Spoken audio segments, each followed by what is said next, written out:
This is the Baunfire Gaming Podcast, episode 352. I am your host, Morgan, aka Bon Diesel, and this week we'll be talking about platform exclusives, trading spaces, Clair Obscur getting more games, a content creator just making up new handhelds, and much more.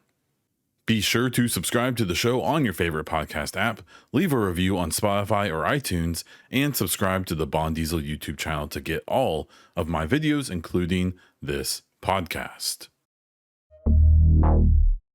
Let's jump into the gaming news. First, we have Helldivers 2 on Xbox, Gears of War Reloaded on PlayStation. When it comes to actual reviews, there's only one Helldivers 2 review for Xbox. It's Xbox era. They gave it, I think it's like a 90 or something, 9 out of 10. So it's the same good game from last year, just with all the new stuff in it.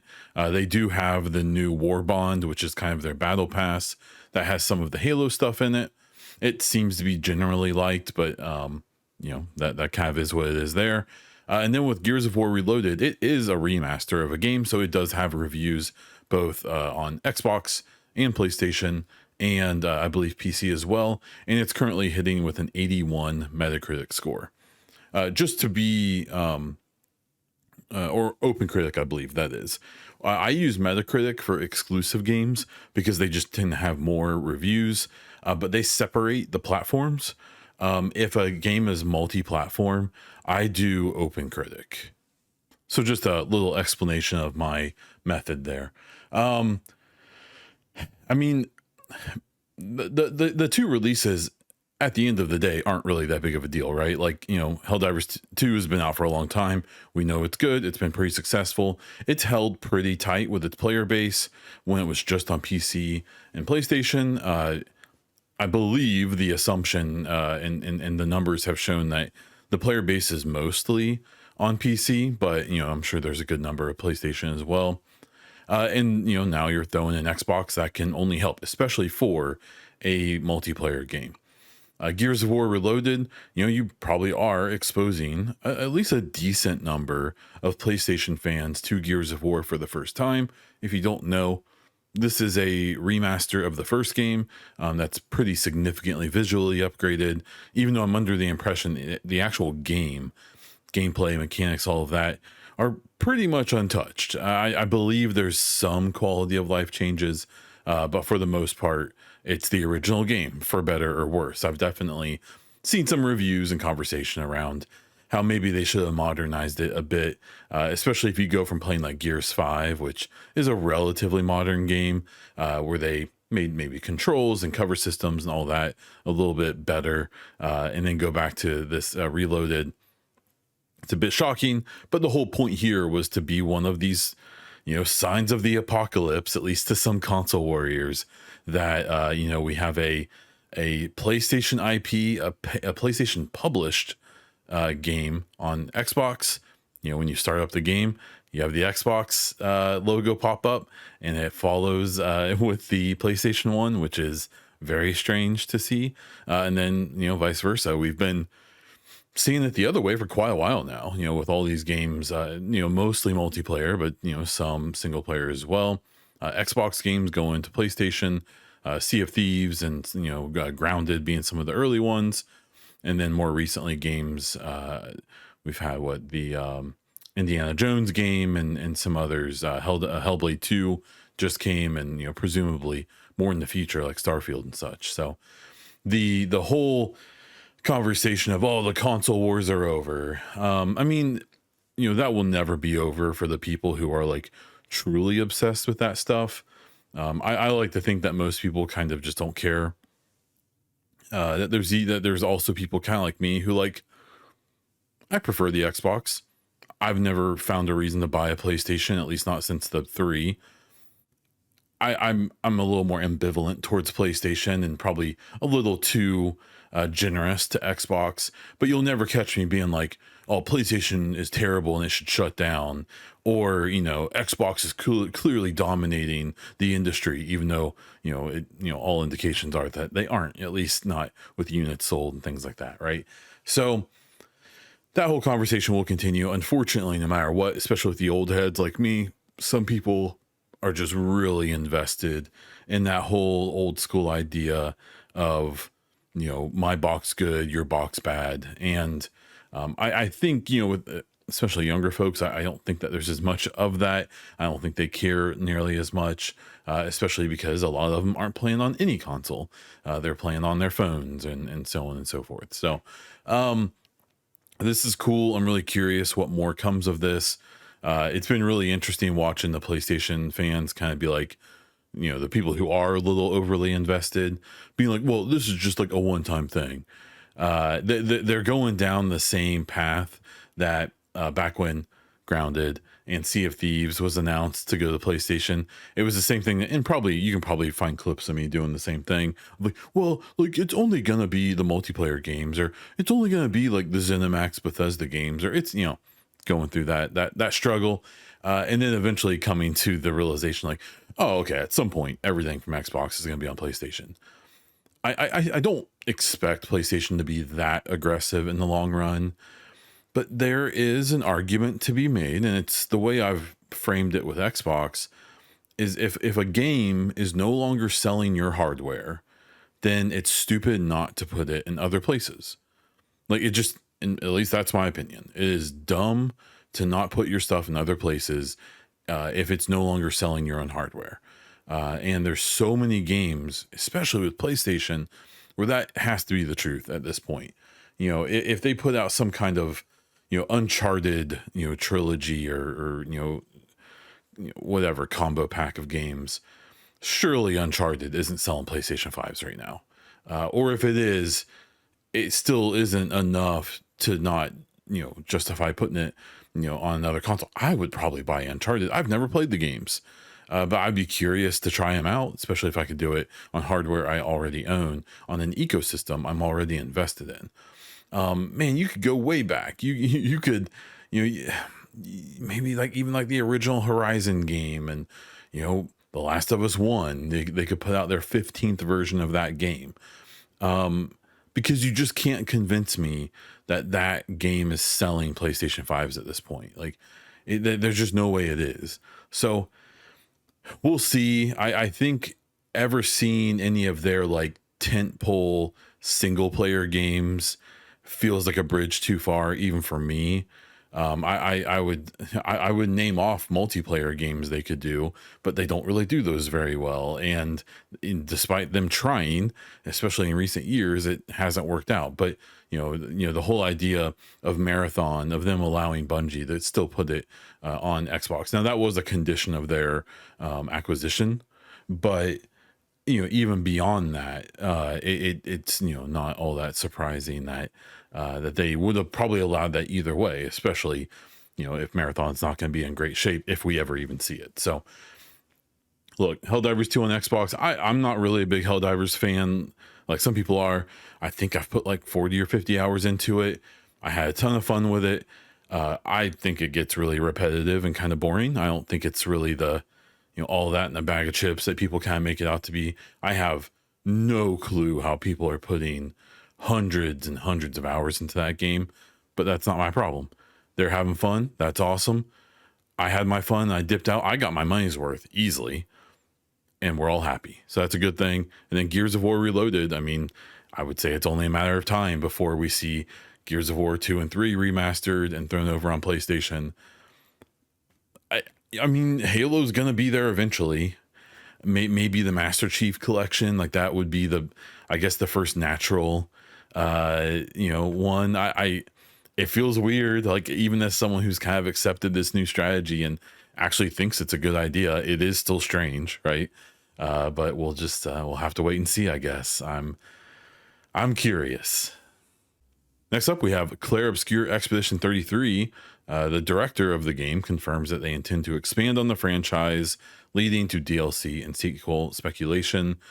I mean, this seems so obvious. The two new franchises in 2025 that, seem completely destined to become, gigantic, multi-platform, multimedia type, franchises now are Clair Obscur is almost certainly going to have games and comics and books and a movie we already know about. And then K-pop Demon Hunters is about to have games and comics and more movies and probably a TV show, and and so it's been, from at least my perspective, discovering both of those IPs this year. It's been a fun year, right? It's been pretty cool to see where we kind of go to with this new franchise. Clair Obscur has been out for a while. I guess I'll do a spoiler warning. I am gonna try to put in timestamps on this episode for each story. So if you don't want Clair Obscur Expedition 33 spoilers, I suggest moving on to the next story, which is going to be about King, the developer under Microsoft. So I'll see you in a couple minutes. But for people who are still here, again, spoilers for Expedition 33.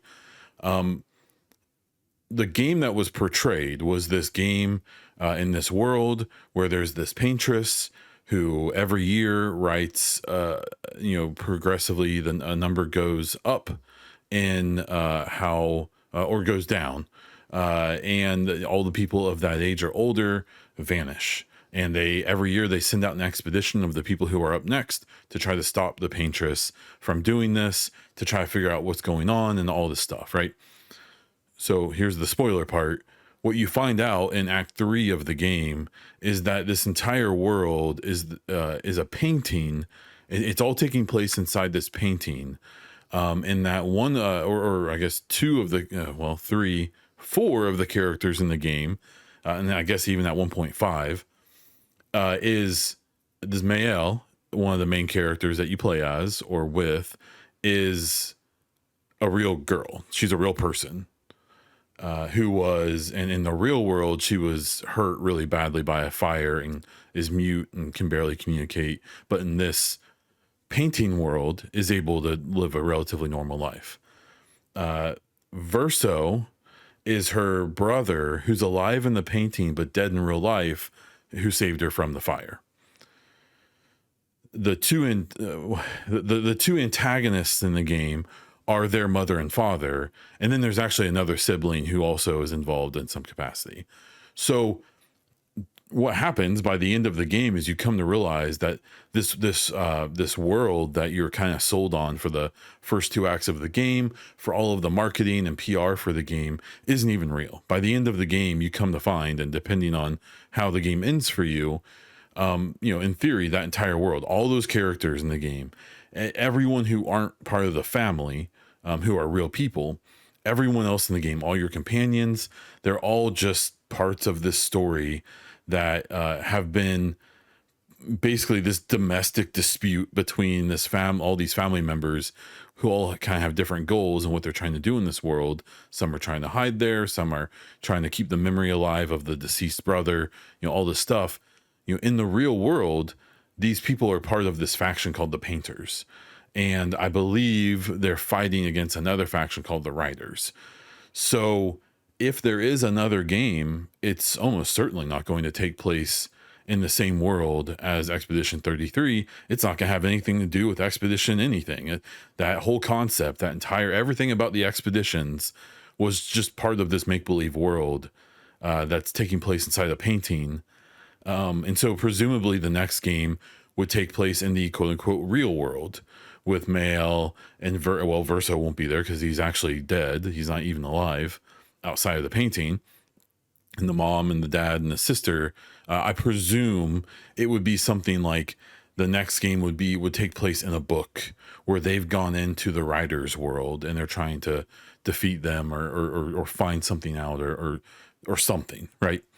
So that could be really cool, but I guess once you figure out what the game is all about, at least for me, the fact that this whole expedition, that whole everything about it is just this made up concept essentially that isn't real and won't likely move forward, it killed it a little bit for me. I still love the game. The story's amazing, characters are amazing, the writing's amazing game. But I definitely am one of the people, maybe I'm one of the few, who once I found out the truth about what's actually happening, I was just kind of okay. Like, I don't know if I need more of this, because we know so little about what's actually happening in the real world. You just get these hints and pieces, where the main line of the story is about this, the process of grieving, of this family, and how some of them can't let go and some of them need to, and just those interactions. And that's awesome. It's really, really cool. But it also kind of makes it a little less interesting to me as like a whole franchise. Now, that doesn't matter if I feel that way or not. It's obviously happening. So we'll have to see how that plays out in the long run. I am curious. I'm really curious about a live action, presumably a live action movie of this. I think that could actually work really, really well. But it's going to be a lot of story to tell in 90 minutes. So I am very curious to how they're going to manage that. Former King developers under Activision Blizzard King states that Microsoft had mandated AI usage by all of the developers, but it didn't work, and they've already rehired people who were laid off, or at least some of them. This is, I believe, when those layoffs were happening earlier in the year for Xbox or for Microsoft in general. This was a story that even came up back then. So I don't really know why it's news now. I guess because it's coming from an actual person and not just being stated generally. But yeah, I've heard this too, that there's basically this mandate that like every single person at Microsoft has to use, I believe it's Copilot, every single day for something, which is just like, it just, to me, reaffirms this whole idea that all of the current hoopla around AI and stuff is just a problem looking for solutions. And I've seen some reasonable arguments, and even in my own job, I could see an argument that for things like, data analysis, maybe some low level programming and stuff, I guess I could, in theory, see a world where, this could be basically a tool, a little assistant, right? But not something that can replace, actual people, not something that can truly, can really justifiably replace like entire departments of people doing various kinds of work that, companies like Microsoft and others want it to be able to do. I think it was this year or last year that Microsoft has dumped like $8 billion in investments into AI. I'm hoping, and like, if you look at it from a cold-hearted, purely capitalist point of view, like you kind of get it, I guess. Like the whole idea is that if they can save money by, putting rudimentary tasks onto something that is quote unquote free, even though it obviously isn't, then I guess that makes sense. But that doesn't seem like it's the way it's working out. And it seems like the story happens every time. It reminds me a lot of like, Bitcoin, where I understand that Bitcoin is technically still successful. And, if you owned 100 Bitcoin 10 years ago, you're probably feeling pretty good today, but it still hasn't been like truly adopted by the day-to-day person. It reminds me of NFTs as well, where like this was supposed to be this revolutionary thing. And both of those things, Bitcoin and NFTs, at least in my probably biased opinions, have just turned into opportunities for a few people to get really rich off of something that really has no true utility, and is kind of just a gimmick or a fad. I think AI feels the same. And I think one of the greatest indicators of that is how NVIDIA, formerly the GPU company, who now is an AI hardware company, really seems to be basically convincing all these big giant companies either to buy their own products to be competitive in this AI space, even though they don't really seem to know what to use it for, or to encourage other companies to compete with them by making their own hardware and their own AIs and things like that. So it seems like just like this big fake bubble to me, as a layman, I guess, maybe as someone who doesn't understand these things well enough, but who is willing to acknowledge it. Like, I'm sure someone could be in the comments being like, actually, at my work, we use it for this and this and that. Like, okay, great. I'm sure there is utility, but not to the point that we have been sold and told and blah, blah, blah. Right. So yeah, this report from this King person saying, yeah, they're making us do this. I believe that's been reported before. And then on top of that, the acknowledgement that they've rehired people who were previously laid off because those tools aren't actually replacing those people, or they're not doing it well or efficiently. That's the least surprising thing ever. That doesn't surprise me even a little bit. So, you know, I am one of the people who would probably say, like, I hope this bubble bursts eventually and that it turns into a big crap show for Nvidia and a bunch of other companies. But that does kind of scare me a little bit, because that would not be great for everyone. The entire economy would maybe not collapse, but would suffer greatly. And I don't want that for anyone, including myself and my family. So I don't know. I unfortunately believe this AI thing is only going to keep getting worse, but I do believe that there is a near future where they do find some utility for AI and they continue to use it for that. But for the most part, there comes a very maybe reluctant or very quiet admission that, you know, this AI isn't going to be this big gigantic revolutionary thing, and that maybe it's only going to be, you know, a little help instead of changing everything. Who knows? I could be wrong. We'll have to wait and see. We have a new Mass Effect job listing for a principal level designer. Just recently, I had talked about and made videos and you know, had some discussion about a lead level designer position they had posted.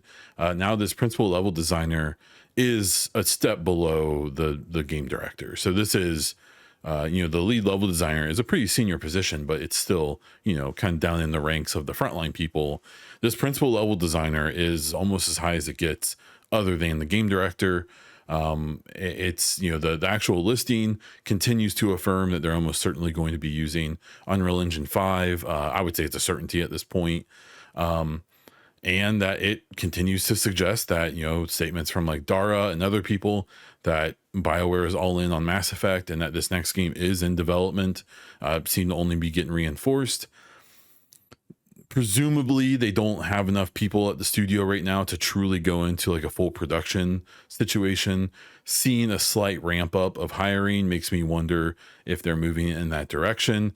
I still believe that EA Motive, who is currently working on their own game, the Iron Man game, as well as being a co-dev for Battlefield 6, I believe once Battlefield 6 launches, we'll see them become a co-dev with BioWare on the next Mass Effect, especially if you take in the knowledge that EA Motive's work on Battlefield 6 has been in its single player campaign. From what I can tell, they have been the principal developers of that campaign and leading that whole project. I'm sure there's been help from DICE and Ripple Effect and Criterion and stuff, but they seem to be the lead on the single player part. And that, to me at least, seems like a natural switch from them going, whoever that team is, who isn't on Iron Man, taking them from that Battlefield 6 single player to having them move over and help BioWare co-dev on their next Mass Effect game. Obviously there's going to be some growing pains there. Battlefield is a Frostbite engine game, where presumably Mass Effect 5 is going to be Unreal Engine 5, but they will have the in-house help of the Iron Man team who is making that game in Unreal Engine 5. I will say we have not even seen a trailer for Iron Man yet, as far as I can remember. So that whole project to me will always feel like, until we see it, I don't really believe it. Kind of like the Black Panther game that was being made, and then that canceled with the studio shuttered as well. So I'm curious to how this plays out. For me, for Mass Effect 5 and BioWare, until I see them list like 4 or 5 jobs for like 4 or 5 different departments, like even right now, like with the Division 3, if you go, or at least at some point recently, you could go see them. They were hiring in multiple departments for multiple jobs for that game. And, you know, I would assume in a lead up to them ramping up for full production. That's what I'm expecting from BioWare. I feel like we're going to need to see a relatively substantial number of jobs be posted, and where they're obviously trying to ramp up. But, you know, I would assume to begin a full production run. But if they're going to maybe utilize one or more co-developers within EA, or maybe even externally, maybe not. Maybe they won't do that. Maybe they're already in full production for all we know. I suspect we will find out at In7 Day later this year. Sony's Herman Holst, who's essentially the head at PlayStation, says that they promise to learn from the failure of Concord and the other struggles they've had with getting live service games to the market. One of the main things they talked about was about how they want to improve their internal review process of games that are like in development. This is if you ever hear about games having to pass like a publisher review or having to hit certain checkpoints in development by certain times, or if they don't do that, games that get shut down and shuttered and studios, shut down and things. That's kind of what I guess they're talking about here. I know I feel like I almost talk about it every week, and it really makes my claim that I'm not like a super fanboy or anti-PlayStation hard to back up. I promise, at least that's how I see it in my own head. Maybe I'm wrong, but like this is weird. Like this was this was the most PR mealy-mouthed like statement I've ever seen on this thing. It just felt so much like them being like, yeah, we've had all these problems, but we're PlayStation. Come on. I mean, I've said multiple times, especially at this point, that if you look at PlayStation's release schedule since the PS5 came out, they came out the gate with a handful of really good PS5 exclusive games. The caveat, I think, is that I believe every one of those games could have been a cross-gen game, and they made it PS5 exclusive, and that was smart. That's why, or at least that's partially why, they've sold 80 plus million PlayStation 5s, and why they've almost certainly, at least doubled up on the number of units sold over Xbox this generation. That said, their production has been pretty slow, and they aren't putting out many new games. And I think it's really interesting that the two things I think that are interesting is two things that should be generation defining for PlayStation with the PlayStation 5 that probably won't be, is a bizarrely small number of first party games coming out in the middle part of this generation. Assuming that, in the next 2 or 3 years, as they start to wrap up the PlayStation 5 generation, I would assume we'll get some kind of uptick of games from their first party studios. But this middle few years has been weird, basically since God of War Ragnarok. After that, we had what? Spider-Man 2. We're about to get Ghost of Yotai. If you count Helldivers 2, I guess it's their IP, but they didn't make it. I don't think you can really count like their third-party exclusive games like Death Stranding 2, the Final Fantasy games that have come out, and a series of other games that they just obviously had, timed exclusivity for.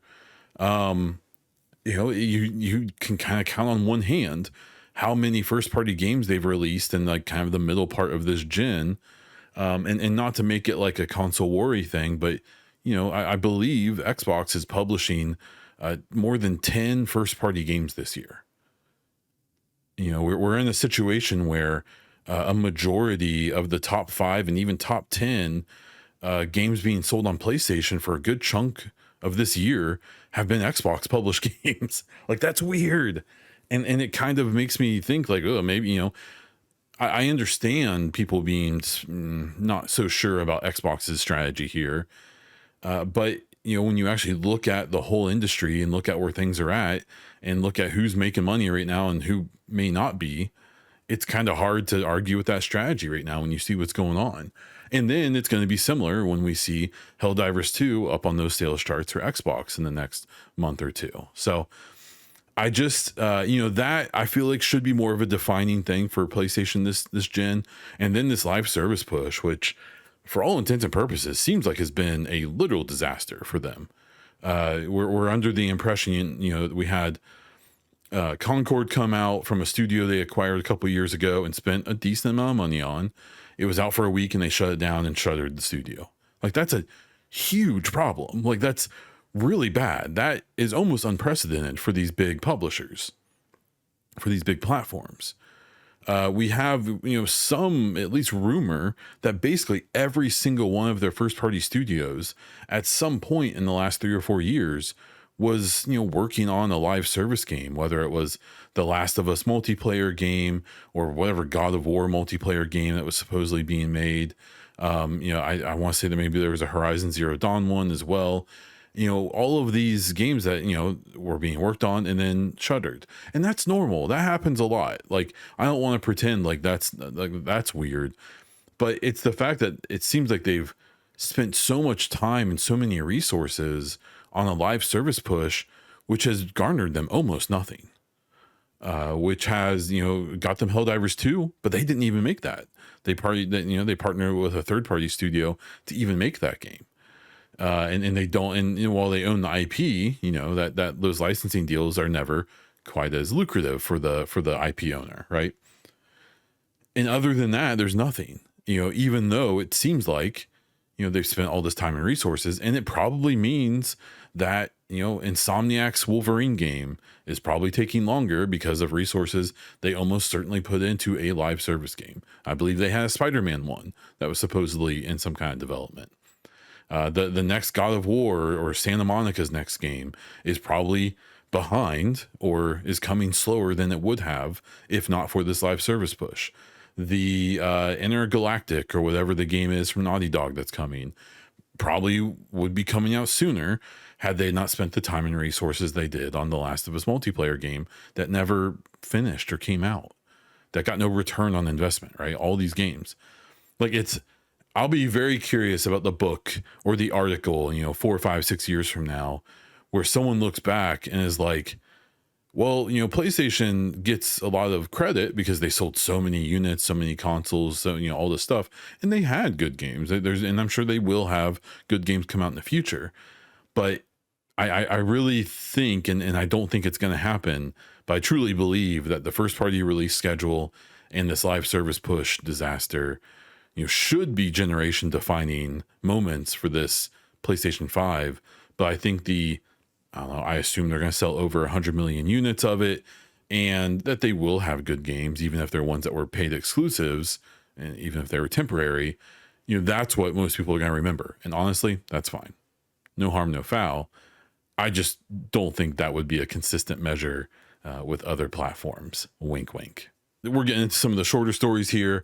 The Division 2 was essentially resurrected by 5 people, according to developer. I don't know if it's, I'm going to say Pele. I don't think it is. Hofstein. He's, I believe, one of the kind of cosmetic designers, one of the senior people that is working on the Division 2 at Ubisoft Massive. Yeah, I mean, like, what's so funny about that game, I've been talking about it a lot lately because there's been some news about it, but it is easy to forget that, the Division 1 came out back in 2016. The Division 2 came out in 2019, just 3 years later, which is crazy to think back on. Then a year later, they had they had a pretty sizable DLC come out, which was, the Warlords of New York. I have my thoughts on that DLC, but still, it was cool that it happened. And then, besides a few small things, the game kind of died. And I'm under the impression from developers I talked to back then, and from things that we've read since then, that literally there was a year where basically Ubisoft was deciding whether or not to let them continue making post-launch content, to continue making manhunts and battle passes and all this stuff. And like, Ubisoft basically had to pitch, or Massive basically had to pitch them, well, here's our idea if you let us keep doing it. And there came a vote, I want to say it was in like January of 2020 or 2021, I can't remember, where it came down to that. And had they had voted not to do that, then the Division 2 would have just ceased development, and they probably would have moved on to Division 3.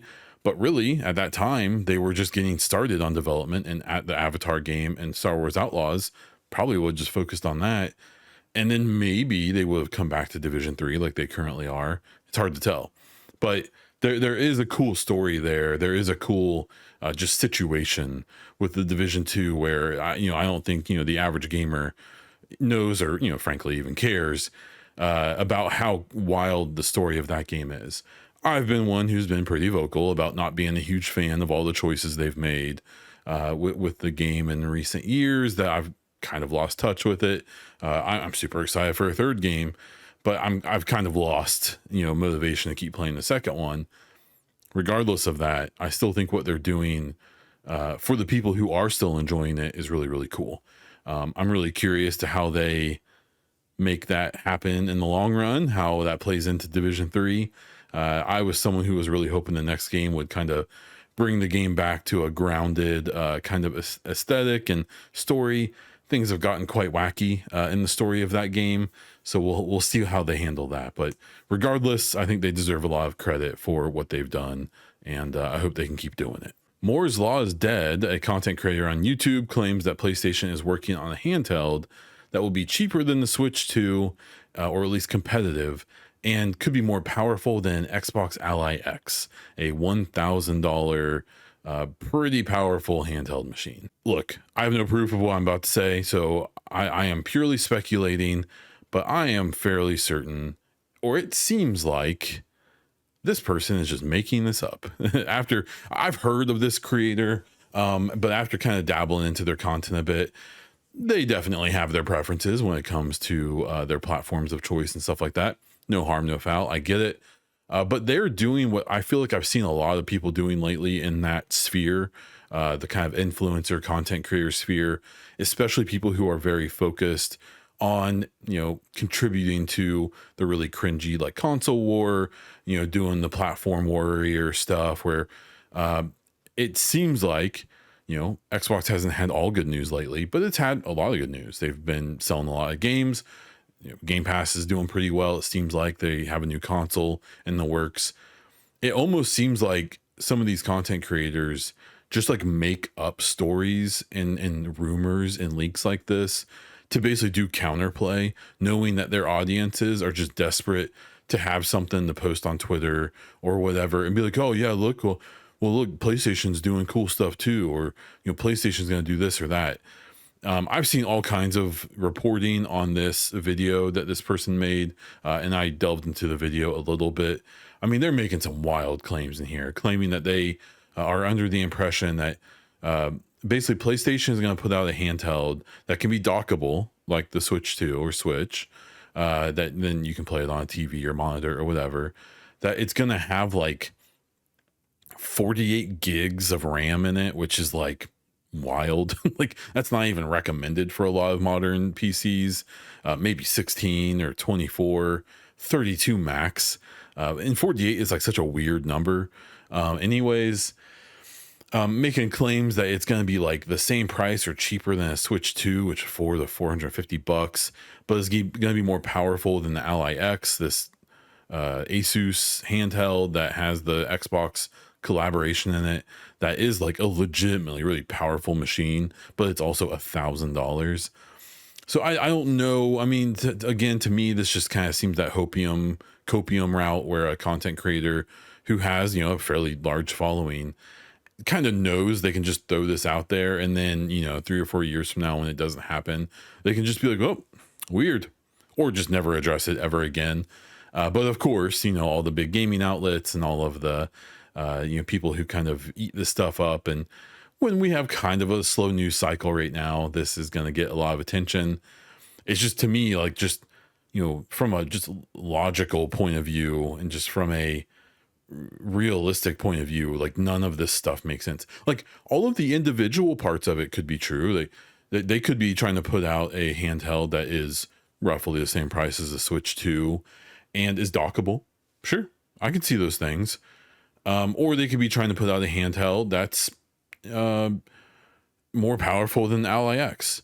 But what it probably isn't is all of the things that are being said. It's probably maybe some of them, especially, like the kind of hardware that was thrown out here for this handheld, I believe is the same, would be just as, if not more powerful than some of the more, what seem to be more reliable leaks about what PlayStation might be doing for the PlayStation 6.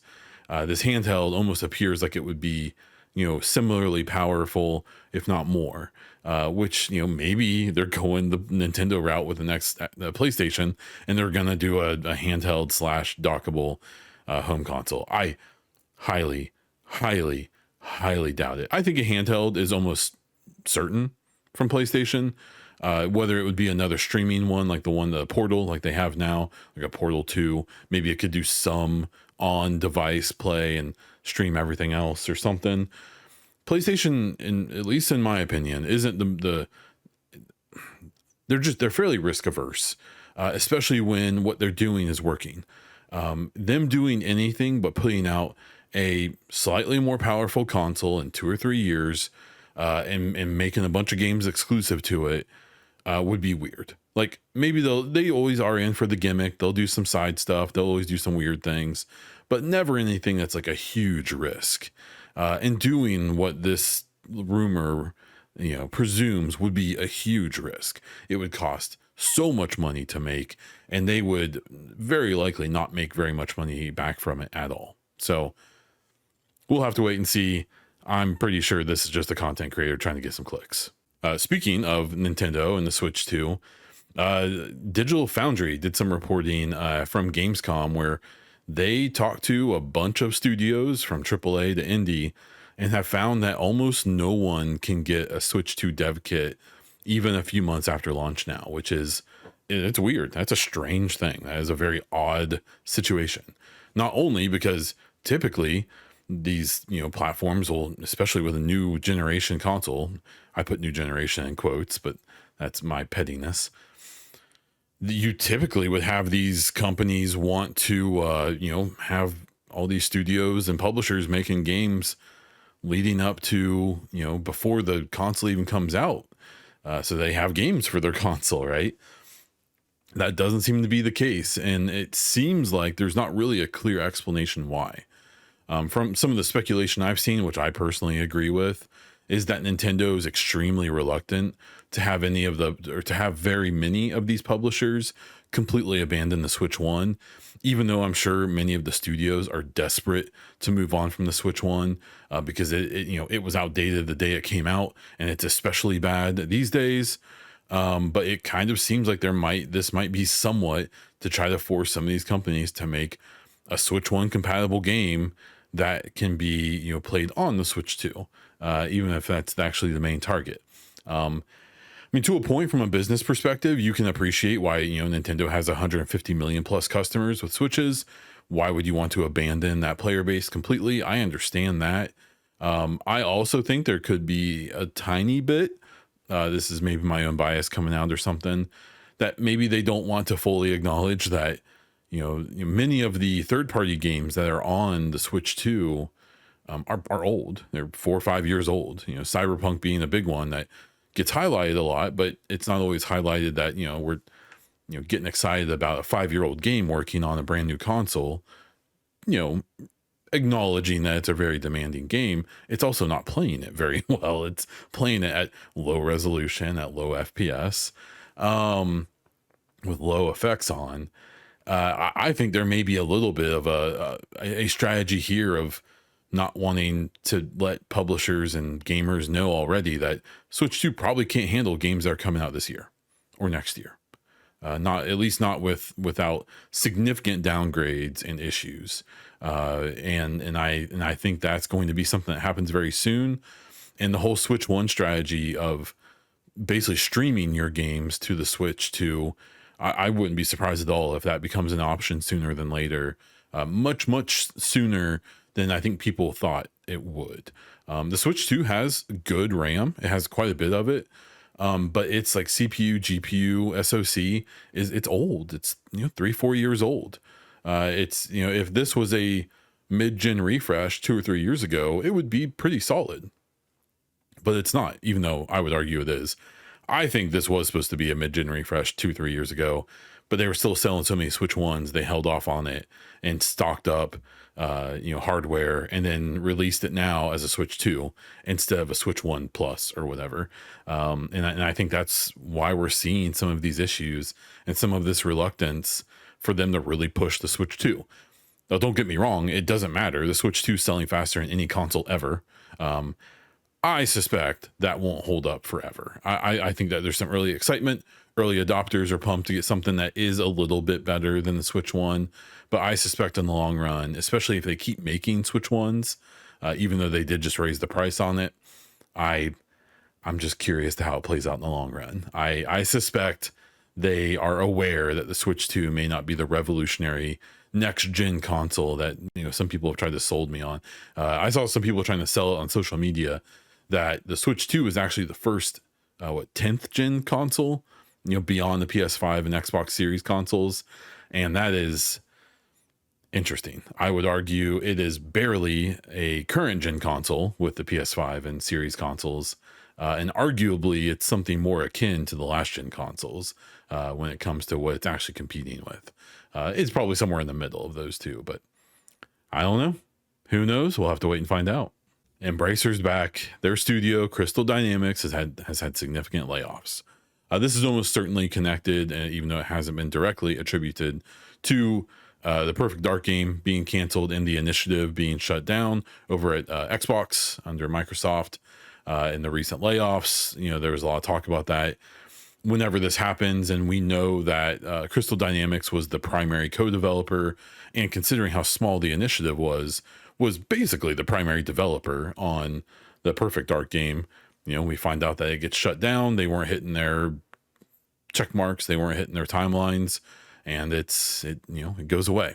And unfortunately, it sucks and it's gross. But I assume reality sets in. They don't have places to put these people. Crystal Dynamics is, working on other stuff, but not enough to justify all these people. They let them go. And we continue the hellscape that is the games industry. I will just say, mass respect to the people who have gotten into the industry and have chosen to stay through either luck of the draw and never losing your job or bouncing around. I've got big respect. A Starfield developer had a vlog posted on the official Starfield channels or through Bethesda, I think, basically talking about a bunch of updates that they're doing and confirming that there is more story DLC being worked on. If you remember, the last bit of story DLC was in 2024, and it was exploring one of the factions that you actually didn't know that much about in the base game.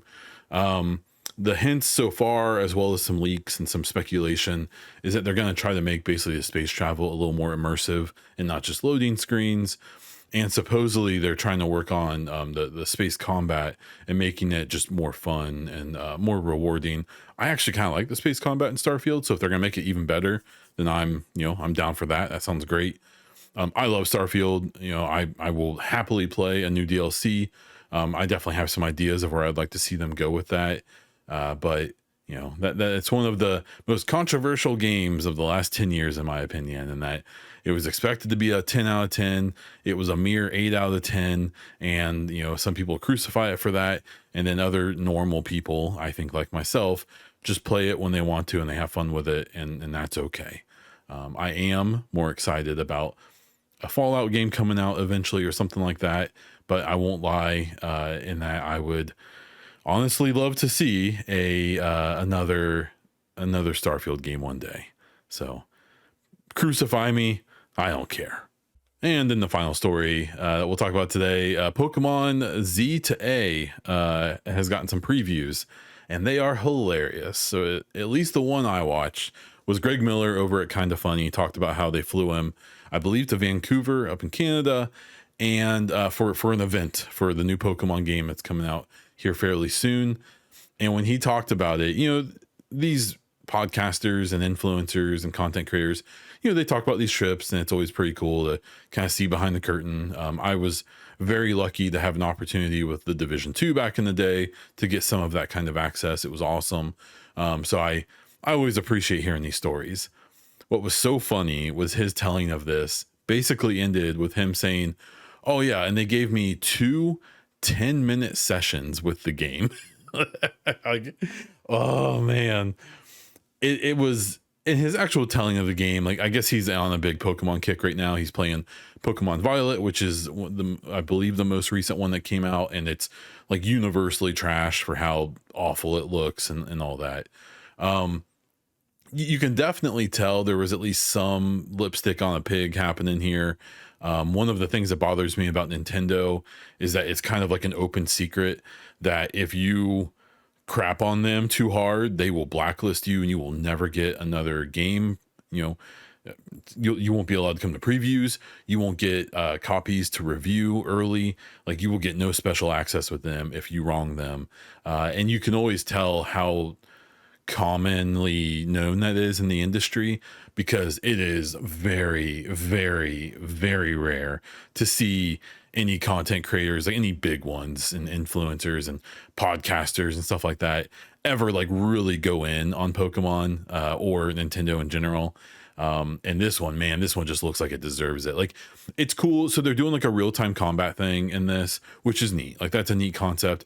From the gameplay I've seen, it looks clunky and awful. Like, there's a way to do it, and because the whole idea that I guess what people want is this whole idea of, like, you watch the Pokemon cartoon or anime, and Ash throws out Pikachu, and Pikachu their opponent is about to hit him with some kind of move, and Ash will yell like, Pikachu, dodge, in this like active role in the fight, right? And so that's what they're kind of trying to recreate with this real-time fighting, instead of doing the old school Pokemon thing where you pick a move and then your opponent picks a move and whoever's faster gets to go first, and then depending on what types they are, what kind of move it is, and all that determines if the hit lands, how much damage it does, blah blah blah blah blah, right?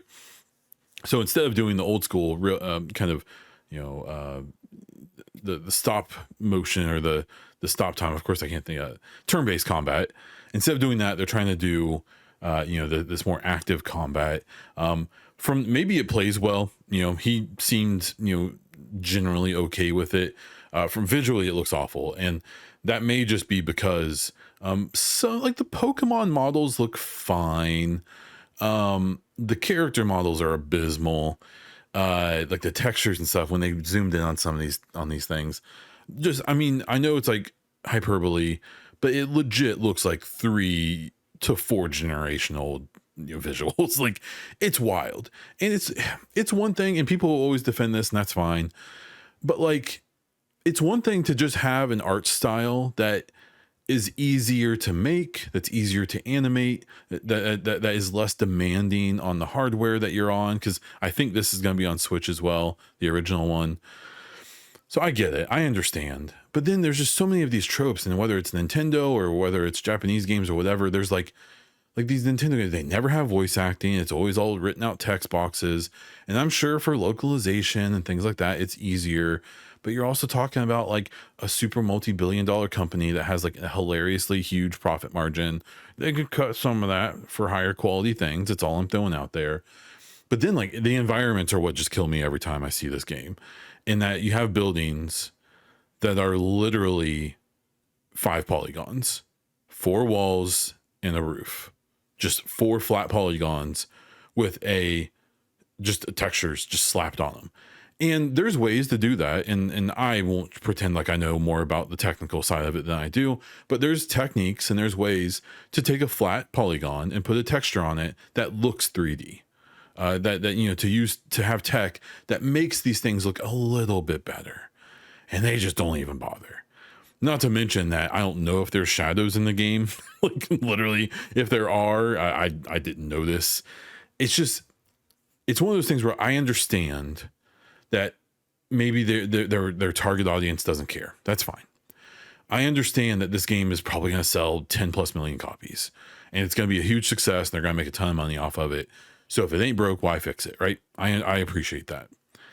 I think more than anything, I just have this call out to Nintendo fans of just like, demand more of this multi-billion-dollar corporation that has more money than you could ever imagine, who could take 1% less money and probably improve the quality of all of their games, not just the Pokemon games, just a little bit more. The Honkai Star Rail Genshin Impact company just put out preview footage of what looks to be basically they're making a Pokemon game. We'll see if they go down the Power World route and if they get sued by Nintendo and all that stuff. That company is the something Universe Studio. They probably have more resources. They probably have enough resources to fight Nintendo. So we'll have to see what happens with that. But you see the game that they're previewing, and it looks like, like 10 years ago, if you have asked someone, what do you think Pokemon games are going to look like in 10 years? This is, mind you, this is before the Switch 1, before the Switch 2. This is the Wii U times. And I think universally, they would have described something like what this new is a Hoya Universe, I think. This new Hoya game looks like. Hoyo, I believe. That's what you would probably have them describe. That's probably what you would hear them describe, except with actual Pokemon and not these knockoff generic ones. Or even something like Power World. I mean, Power World doesn't look amazing, but it definitely looks better than anything Pokemon's put out. Even, Violet or this one or whatever.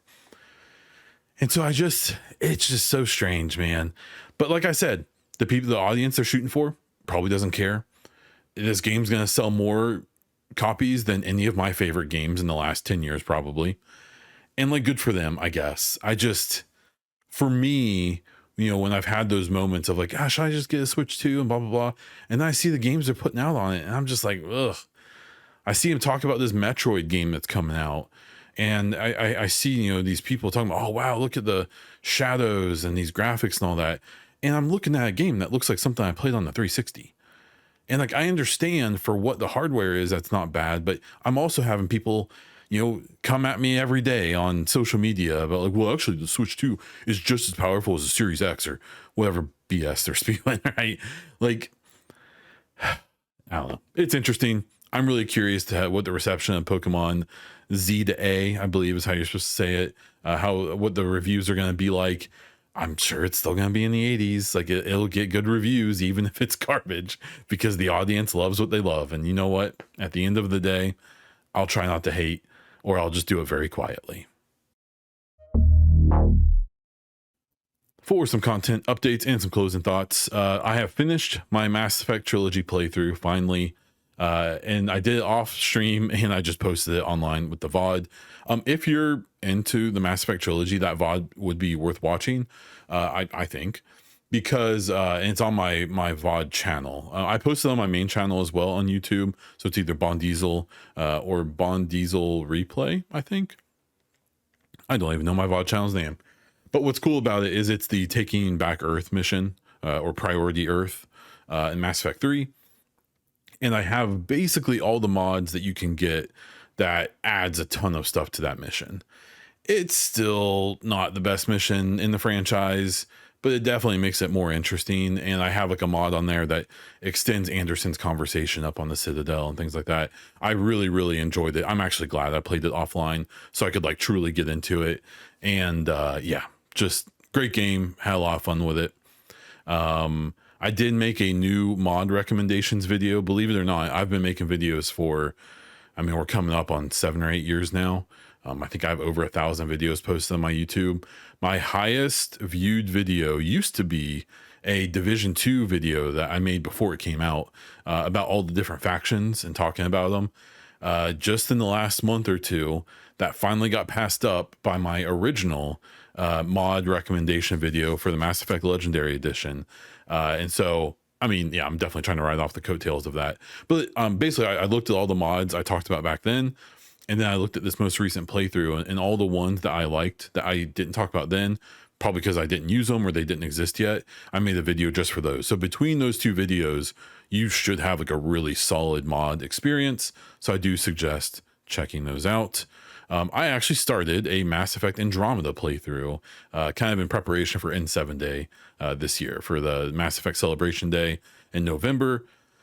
I'm going into it thinking about that, and I've actually been enjoying it a lot more than my couple other playthroughs before, where I'm playing it just thinking about like, okay, how can they connect this to the trilogy? How can they move this forward to a new game? Like, trying to like dive deeper in and have a more open mind about it. It's been pretty nice. The other nice part is my first 2 playthroughs of Andromeda were on the Series X, which unfortunately didn't receive a FPS boost patch or even a like next gen patch. So it's 30 FPS and I think it's like 1080p. It might be trying to do 4K. They did do an Xbox One and PS4 Pro patch for that game back in the day. But it's a bad experience on Xbox, at least to me. So I'm playing it on PC this time. So I've got 1440p, 60 FPS. I've done, about 8 or so quality of life mods to make it a nicer experience. And honestly, I'm having a ton of fun with it. So I'll be streaming that here and there. I've got a couple streams already of Andromeda over on my Twitch and on my YouTube VOD channel. And I think when I'm done with that, I'll do like a re-review of it, and I'll do a mod recommendation video, because the mods I'm using have improved the experience quite a bit, it seems. And then I'm going to wrap it up by talking about something that has nothing to do with games, or at least not directly. There was a shooting at a small private Catholic school here in the United States this week. And I try not to get political with all this stuff. I know people are here for games. So if you check out right now, totally fine. I understand. All of these things hit me. They hit me before I had a kid. They hit me when I was younger. You know, when I was a student, they scared me because I was there. And just living in a place in general where these things are more common than anywhere else. This one in particular got me because if you basically change the city name of where it happened, it could have been my daughter and my wife. And that sucks. Like that, because I was at work when the reporting came out about it, and I got my car right as they were breaking in to the channel I was listening to. They broke in to report breaking news, and they were describing where it happened, the ages of the victims, that was on a school, and during a mass, during church, all this stuff. And like, until they said the city name, I had every reason to believe it could have been not only one of the most important people in my life, but both of them. And that sucked, man. I don't have answers. I don't know what to do about all this stuff. All I know, and this is what I've said for a long time, is that what we've been doing isn't making things any better. And in fact, it seems like things are only getting worse. As we get more mean to each other, as we get more divided, which is a whole different conversation, because I think that's a very purposeful thing. We won't go down that rabbit hole right now. But as we get more divided, as we get less empathetic to each other, as we stop talking to each other, as we, resort to, going down political lines and cutting people out and all that stuff, this stuff doesn't seem to be getting better. Not to mention, that, for full disclosure, I have a rifle. I have what many would call an AR-15. It's actually a DB-15, but that distinction doesn't really matter. And when I bought it, it was during COVID times, and I bought it with a full face mask on and a hoodie on, with the hood up because it was cold out when I bought it. And the person I bought it from, all they took from me was they took my ID, and I had to type in my social security number, which is something that you can get relatively easily. And you can get a fake ID or steal someone's ID relatively easily. They didn't make me show my face. They didn't make me do, I was more than happy to. I would have done anything they wanted me to. I wasn't super weird about the COVID stuff, but there was none. It was literally, I walked up, said the thing I wanted. They pulled it out, took my ID, had me punch in my social, ran a quick background check on that person, even though he had no idea whether it was me or not, because all he could see of me was my eyes. And then I walked out in about 10 minutes with that. And all I'm saying is that's probably not good enough. If we could have something even just a little more strict than that, that could probably be good. There's other things to this. There's cultural issues. There's mental health issues. There's medical issues. There's all kinds of things in this conversation. I don't have the answers, like I said before. All I'm going to say is that what we're doing now, which is nothing, and in fact, in some part, and with this current administration, they're making things even easier to acquire, and even less strict. It's probably not going to help. That's what I have to say about that. So let's wrap this thing up. Thank you for listening to this episode, and thank you to everyone who supports as YouTube members and or Twitch subscribers. If you're interested in supporting this podcast and all of my other content, please check out the links in the show description. If you have questions or feedback, hit me up on social media at Bondiesel or at the Baunfire. Join my Discord via the Linktree link in the episode description, or comment on Spotify or YouTube. That is all I have for this episode of the Baunfire Gaming Podcast. So until next time.